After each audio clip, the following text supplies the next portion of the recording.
For another perspective on Apple's blowout earnings, we're joined now by Shaw Wu. He's a Bloomberg Best tech analyst at Sterne, Agee and Leach, who covers Apple with a buy rating. He joins us on the phone from San Francisco. Shaw, great to have you here with us. What was your takeaway after listening to Apple's call last night? Yeah, the biggest surprise was definitely around the iPhone shipments. They came in materially higher than consensus thinking, and it looks like it was fueled by a strong ramp at Verizon and also continued strength at AT&T. You know, we've been using one superlative after another to describe Apple this morning, Shaw, but I mean, Apple has beat for 29 quarters in a row. They consistently outbeat in terms of the EPS number by 25%. I mean, should we be that surprised that these are blowout numbers? Why don't you guys adjust to kind of factor in that they beat typically by 25%? Well, I think the management I think does a great job in terms of setting expectations that are reasonable. Obviously, they're low, and I think what they built in is kind of a worst case scenario because, frankly, in this environment, you never know, and they obviously out execute that by a great deal. But when there's such consistency in their earnings, as I mentioned, they beat 29 quarters in a row here, and again, we know it's going to be 25% better than what they suggest. Why don't you guys adjust those numbers? It isn't actually better than that every single quarter. I mean, more often than not, it is. I admit that. But just given the environment that we're in, with high unemployment, rising commodity prices, I mean, the macro picture isn't exactly pretty.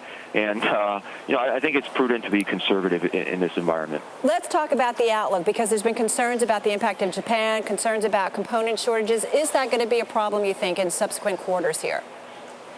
What's really surprising is that it seems like the situation in Japan isn't really impacting Apple in a big way.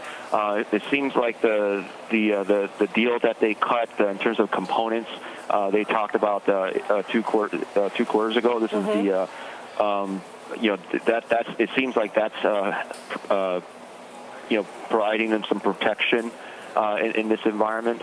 But they did say on the call that they're going to have to see if the situation worsens in Japan, they're going to have to it could be a problem in the September quarter. As you said, the real blowout number was what's going on with iPhones for Apple. iPad though was a little disappointment in terms of the numbers that actually they sold. But again, you had Tim Cook saying they have the mother of all backlogs. So you're not worried at all that this number came in light? Yeah, I'm not worried. I mean, one of the things that we picked up is that the production capacity out in Asia, it's being retooled for iPad 2 from iPad 1, and this takes some time, and the street, including us, underestimated that, but it sounds like that's on track, and we should see some nice, some strong growth for iPad over the next couple quarters. Speaking of growth, I mean, this is a company that just continues to grow and grow its cash. I think it's got something like $60 billion in counting. When we talked to Gene Munster earlier, he said that's maybe the one thing that really frustrates investors at this point. What do you think, Shaw, that they should be doing with all of that cash?